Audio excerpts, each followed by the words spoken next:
Let's now shift our attention to what is happening in Sri Lanka, which continues to struggle with its worst financial crisis since its independence in 1948. A series of violent protests have now erupted in the island, and this has brought the commercial capital, Colombo, to a complete standstill. But the question, of course, is this: why are protests still happening in Sri Lanka? Why is Sri Lanka now entering into a preliminary agreement with the International Monetary Fund? So let's tell you as to what is the dynamic behind the turmoil in this country.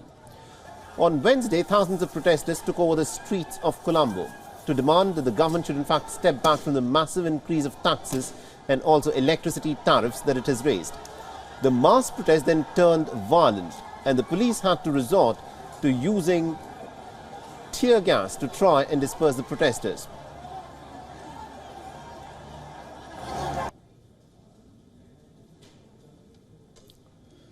The disappointment within the public, of course, rose to the extent that several key sectors took the decision of planning a one-day national stoppage.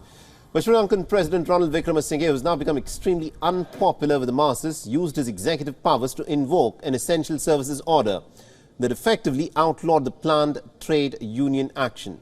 He also further declared that anyone defying the essential services order will be at risk of losing their job. Ranil වික්‍රමසිංහට නෑ. එඳ රනිල් වික්‍රමසිංහ ජනාධිපති නෙවෙයි. කප්පංකාරයන්ගේ, එතනෝල්කාරයන්ගේ, කුඩුකාරයන්ගේ, අපරාධකාරයන්ගේ 133න් බලයට ආපු රනිල්. ඒ නිසා රනිල් ඔයාට ජන වරමක් හෝ ජන බලයක් නෑ. අද ජන බලය තියෙන කාගාවද? අද ජන බලය තියෙන්නේ මේ ලිප්ටන් වටර උමට එකතු වෙලා දසදහස් සංඛ්‍යාවත ජනතාව කියන්නේ මොකද්ද? මාලිමාව බලය ජාතික ජන බලවේගයේ ගාව. And our correspondent Dasuni Athauda has been tracking this story very closely for us and has sent us this report from Sri Lanka. Listen in.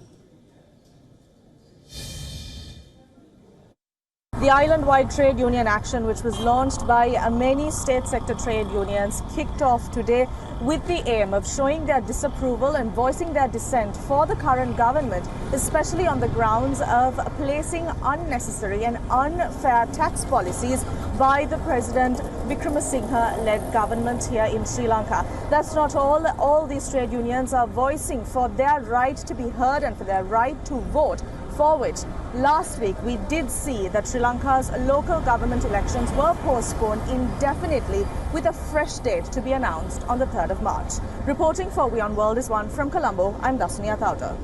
WION is now available in your country. Download the app now and get all the news on the move.